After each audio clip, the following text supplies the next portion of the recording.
오늘은 사순절의 첫째 주일입니다. 앞으로 6주 동안 이 교회력을 따라서 말씀을 상고할 것입니다. 특별히 하나님의 언약을 주제로 말씀을 나누도록 되어 있습니다. 기독교는 언약의 종교라고 불리워질 만큼 언약에 대한 중요성은 아무리 강조해도 부족할 것입니다. 창세기에서부터 시작된 하나님의 언약은 여러 시대, 여러 인물들을 통해서 거듭해서 확인되었고 결국에는 예수 그리스도를 통해서 성취되었습니다. 그 언약은 많은 초대교회 성도들의 뒤를 이어서 오늘날 저와 여러분에게도 이 언약이 이어져 오고 있습니다. 성경은 예수께서 하나님의 언약을 따라 이 세상에 오셨고 십자가에서 죽으시고 부활하심으로 온 인류의 구원자가 되셨다고 증언하고 있습니다. 또한 지금은 하나님의 우편에서 우리 성도들의 중보자로 계시다가 때가 차면 언약하신 대로 다시 재림하실 것이라고 약속하고 있습니다. 그러므로 예수를 믿는 자들은 이 언약 백성으로서의 특권을 누려야 하고 또한 동시에 언약에 대한 책임을 잘 감당해야 할 것입니다.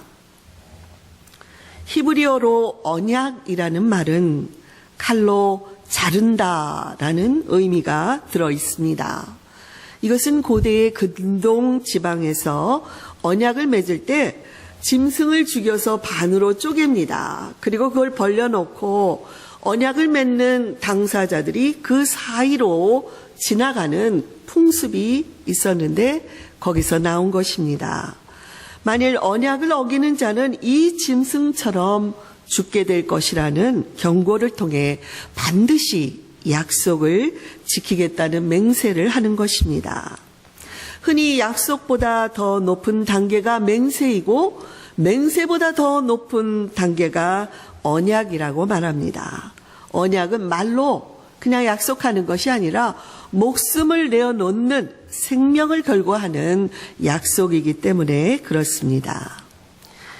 인간과 인간 혹은 국가와 국가 사이의 언약은 서로가 상호 동의해서 맺는 그런 상호 협정과 같습니다. 쉽게 예를 들 수 있는 것, 결혼 서약을 들어볼 수 있겠죠? 결혼식은 두 남녀가 한 가정을 이루는 상호 협정의 언약식입니다. 혹시 기억하십니까? 신랑 혹은 신부 누구누구는 당신을 나의 남편 혹은 아내로 삼아 하나님의 아내로 삼아 동거동락하며 환경이 좋든지 나쁘든지 부하게 살든지 가난하게 살든지 병이 있든지 없든지 하나님의 거룩한 율법대로 죽을 때까지 당신을 사랑하며 보호하며 존경할 것을 엄숙히 서약합니다. 이런 혼인 서약 후에는 언약의 증표로서 반지를 서로 교환합니다. 나는 이 반지로서 당신과 혼인하는 증표로 삼고 죽음이 우리를 갈라놓을 때까지 영원히 사랑하겠습니다. 여러분 오랜만에 들으니 어떻습니까? 옛 기억이 나십니까? 이미 배우자를 먼저 떠나보낸 분들도 이 자리에 계십니다. 그런데 너나 할 것 없이 이 결혼 서약을 잘 지켰는가 스스로 돌아보면 많이 부끄러울 수밖에 없습니다.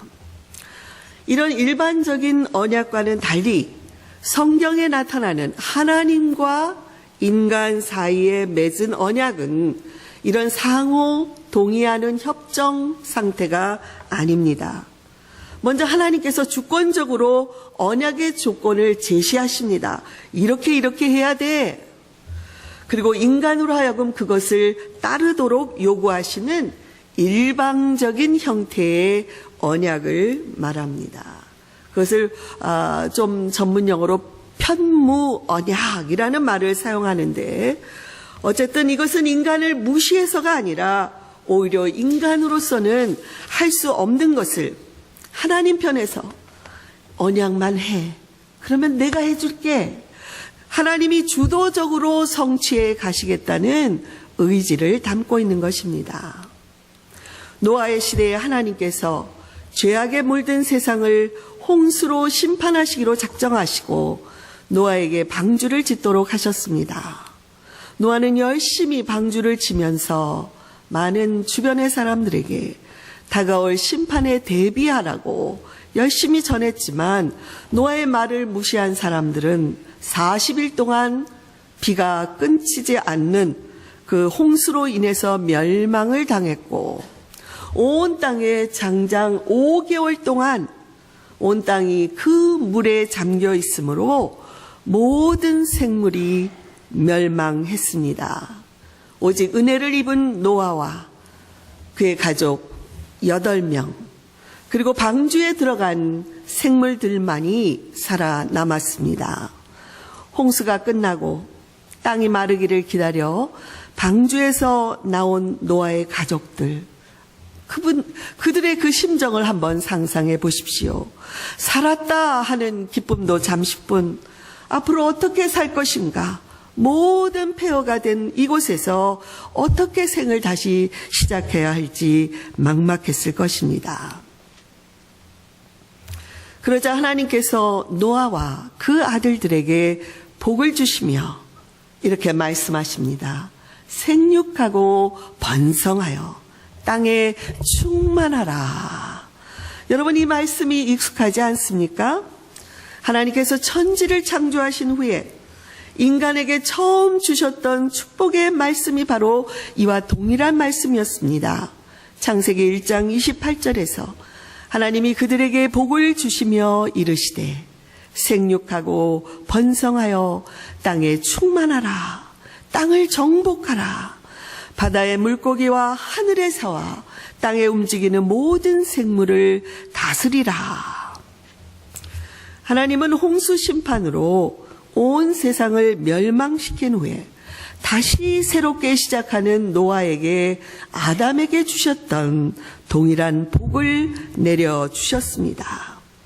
이로보건대 하나님의 심판은 파괴와 멸망이 목적이 아니라 더러운 것 씻어내고 더러운 것들 좀 다 제하여 버리고 다시 시작해보라, 그런 의미가 들어있습니다. 이처럼 노아와의 언약은 아담과의 언약을 재확인시켜 주신 것으로 한 번 멸망시킨 이 세상을 회복해서 창조 때 하나님이 보시기 좋은 그 세상으로 보전해 가라는 그런 의미가 들어 있습니다. 교우 여러분, 아마도 우리는 지금 이 노아와의 언약으로 인해서 이 세상이 아직도 보존되고 있는 가운데 살아가고 있는지도 모릅니다. 그러나 이 자연계를 통해서 우리 인간들은 많은 그 특권은 누려왔지만 거기에 따르는 책임, 하나님 보시기에 좋은 세상으로 보존해야 할 책임을 다하고 있는지 우리 스스로를 돌아보아야 할 것입니다. 환경학자들은 인간의 무분별한 개발로 인해, 그리고 오늘날의 이 환경 오염 문제로 인해 머지않아 지구의 자원이 고갈될 것이라는 우려의 목소리를 내고 있습니다.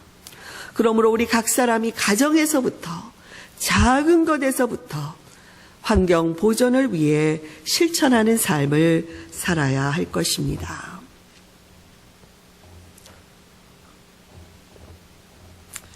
그렇다면 여러분, 전능하신 하나님께서 왜 굳이 사람들과 언약을 맺으실 필요가 있었을까요?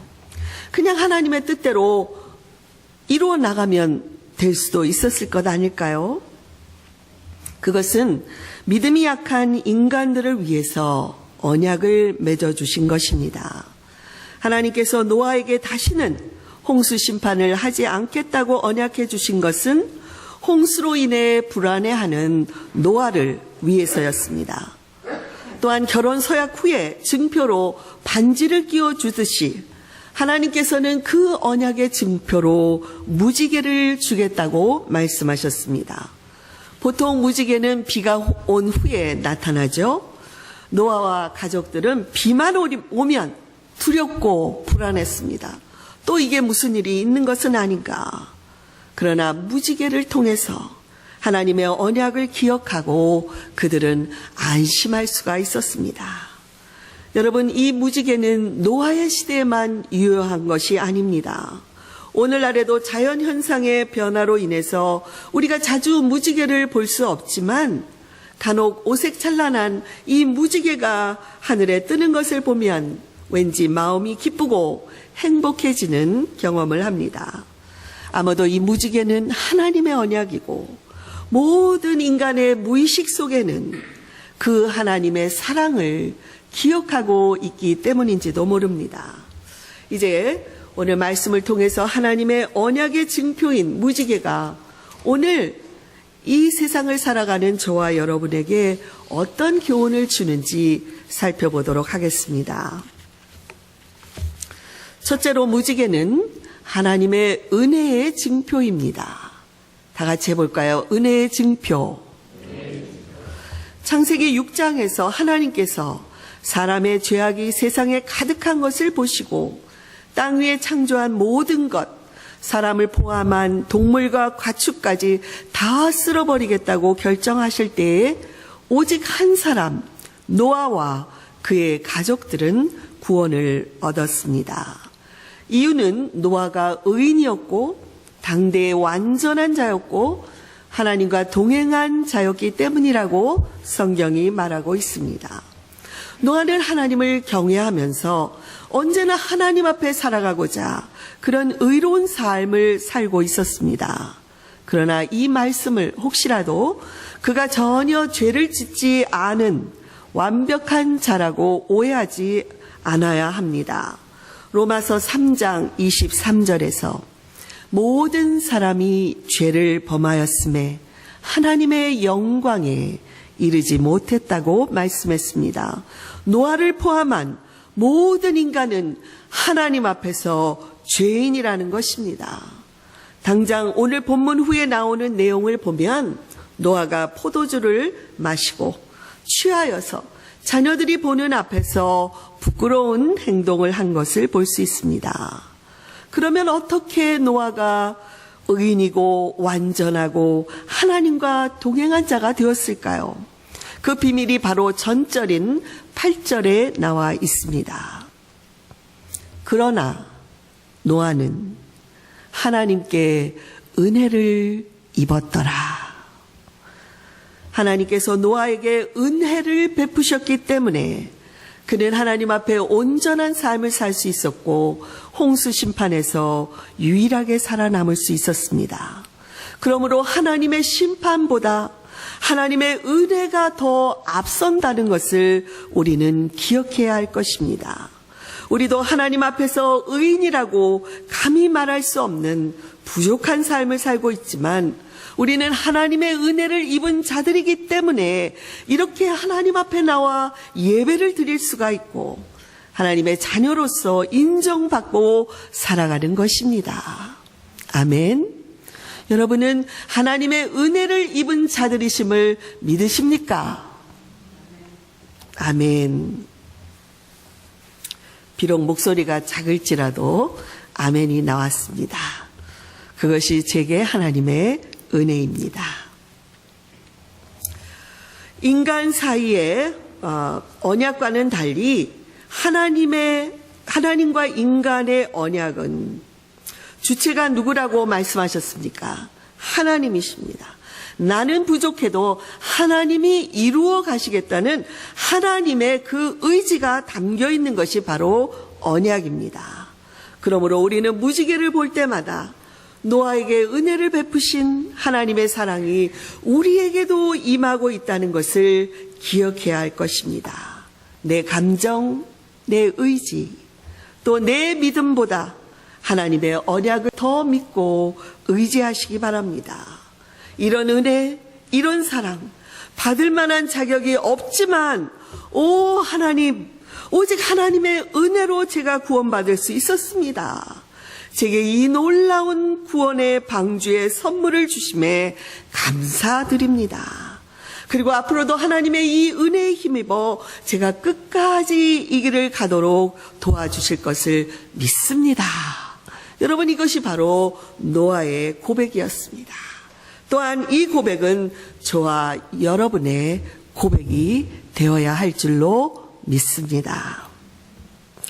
둘째로, 무지개는 죄의 결과는 죽음이라는 것을 기억하라는 증표입니다. 여러분, 죄의 결과는 뭐라고요? 죽음이라는 것을 기억하라. 노아와 가족들은 무지개를 볼 때마다 하나님의 심판의 경고를 심각하게 받아들이지 않았던 사람들이 모두 죽었어. 그들이 모두 죽었어. 그들이 조금만 귀 기울여 들었으면 얼마나 좋았을까. 이렇게 늘 떠올렸을 것입니다. 그들은 하나님의 오래 참으심도 한계가 있다는 것. 방주를 짓기 시작해서 완성할 때까지는 무려 120년이라는 세월이 지났지만 그 은혜의 시간이 지나면 더 이상 회개의 기회가 없다는 것.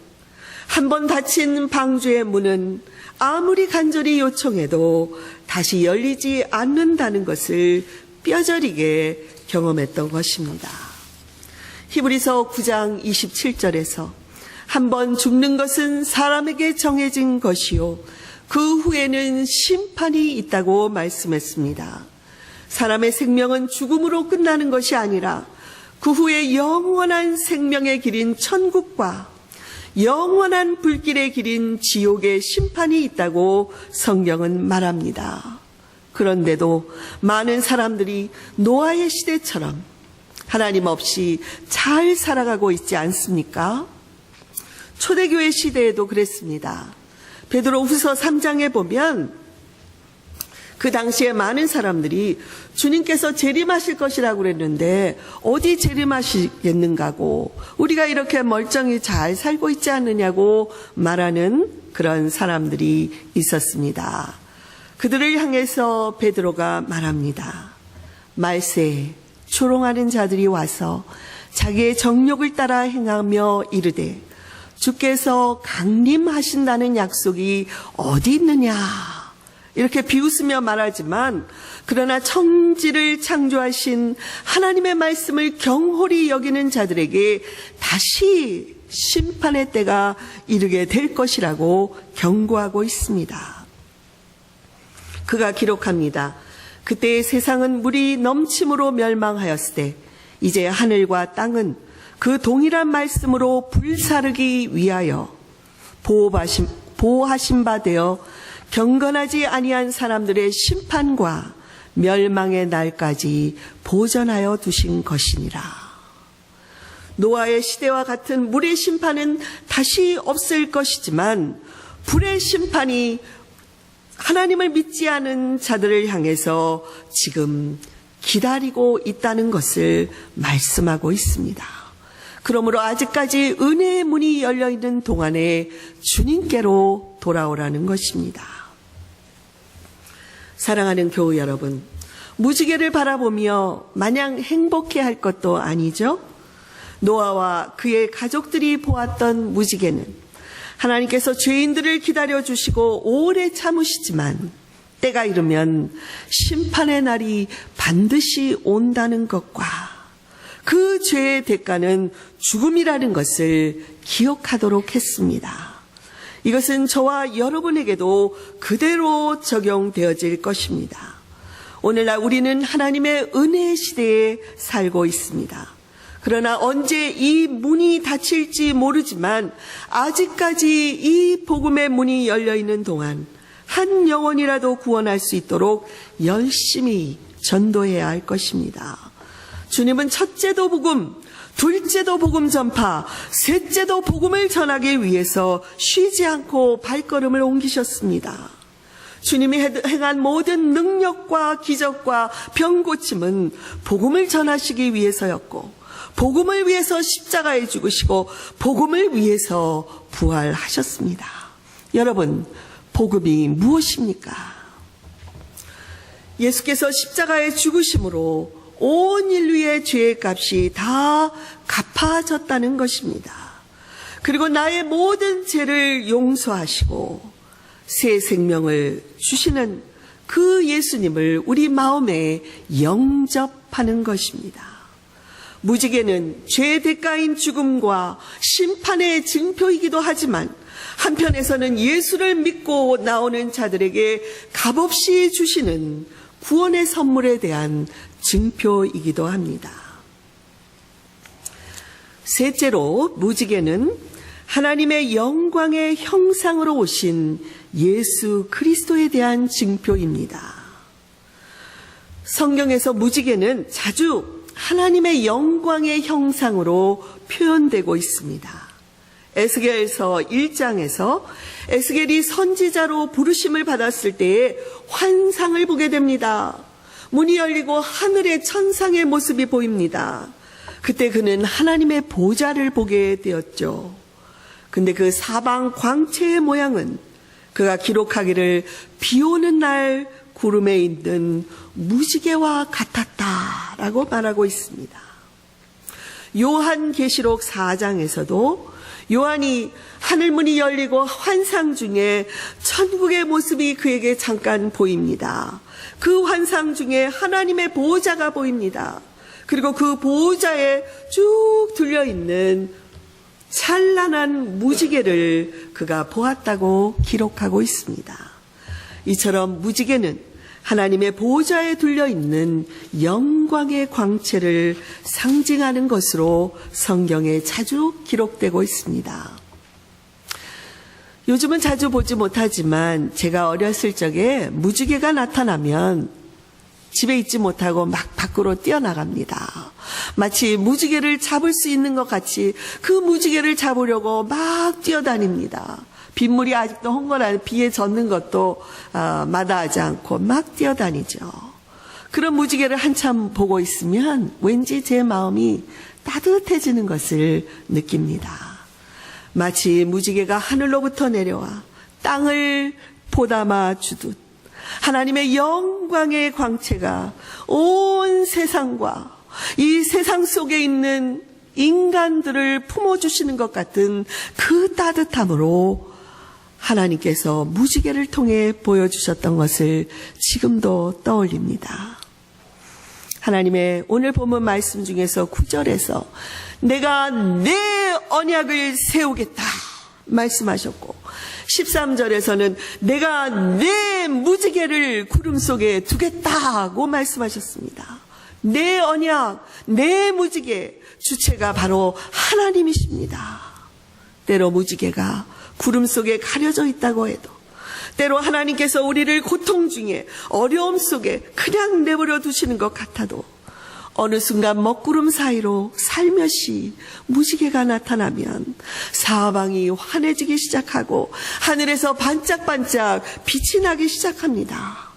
그러므로 우리는 먹구름을 보기보다는 그 구름 속에 가려져 있는 우리 눈에 드러나지 않는다 할지라도 하나님이 약속으로 언약으로 주신 무지개를 볼 수 있기를 바랍니다. 현재 나의 연약한 믿음을 보기보다는 하나님의 그 언약을 더 의지할 수 있는 저와 여러분의 믿음이 되기를 바랍니다. 무지개 속에서 내가 도와줄게, 내가 함께 해줄게 할 수 있어. 끝까지 할 수 있어. 내가 너를 믿는다. 이것이 바로 나의 언약이다. 이렇게 말씀하시는 하나님의 그 약속을 되새기다 보면 아무리 힘들어도 어려워도 왠지 모든 일이 잘 될 것 같고 하나님께서 도와주실 것이라는 믿음의 확신을 갖게 될 줄로 믿습니다. 무지개는 빛이 물에 반사되어 나온 것으로 그 근원은 빛이라고 말합니다. 성경이 가르치는 빛은 오직 한 분이십니다. 예수 그리스도. 요한복음 1장 9절에서 예수를 이렇게 말합니다. 참빛 곧 세상에 와서 각 사람에게 비치는 빛이 있었다. 예수님께서도 친히 요한복음 11장 9절에서 말씀하셨습니다. 내가 세상에 있는 동안에는 나는 세상의 빛이다. 여러분, 무지개가 하나님의 보좌의 영광의 광채라면 그것은 곧 하나님의 아들이신 예수 그리스도의 광채임을 믿으시기 바랍니다. 노아가 구름 사이에 나타난 무지개를 보고서 하나님의 영광을 보았듯이 우리도 무지개 언약 속에서 예수 그리스도의 영광을 볼 수 있어야 합니다. 예수께서 십자가에서 아버지, 저들의 죄를 용서하여 주시옵소서라고 외치셨던 그 외침만큼 더 확실한 하나님의 징표가 어디에 있습니까? 로마서 5장 8절에서 우리가 아직 죄인 되었을 때 그리스도께서 우리를 위하여 죽으심으로 하나님께서 우리에게 대한 자기의 사랑을 증거해 주셨다고 말씀하고 있습니다. 여러분, 그렇습니다. 저와 여러분은 여전히 죄인처럼 살아가고 있습니다. 저와 여러분은 좀 낮을 것 같으면 또 넘어지고 또 낮을 것 같으면 또 넘어지는 연약한 삶을 살고 있습니다. 그럼에도 불구하고 죄인인 우리들을 위하여 십자가에 죽으신 예수 그리스도의 그 사랑의 언약, 그 증표가 여러분 안에 있다는 것을 기억하시기 바랍니다. 사랑하는 교우 여러분, 여러분 마음에 무지개가 떠올라 있습니까? 여러분 안에 예수 그리스도의 십자가가 있습니까? 하나님의 영광의 광채가 여러분 안에 환히 비추이고 있습니까? 그리스도께서 여러분 마음에 살아 계십니까? 주께서 저와 여러분에게 날마다 이 무지개의 증표를 우리 마음에, 우리 영혼에, 이 사순절 기간에 더 확실하게 보여주시기를 주의 이름으로 간절히 축원드립니다. 아멘. 기도하십시다.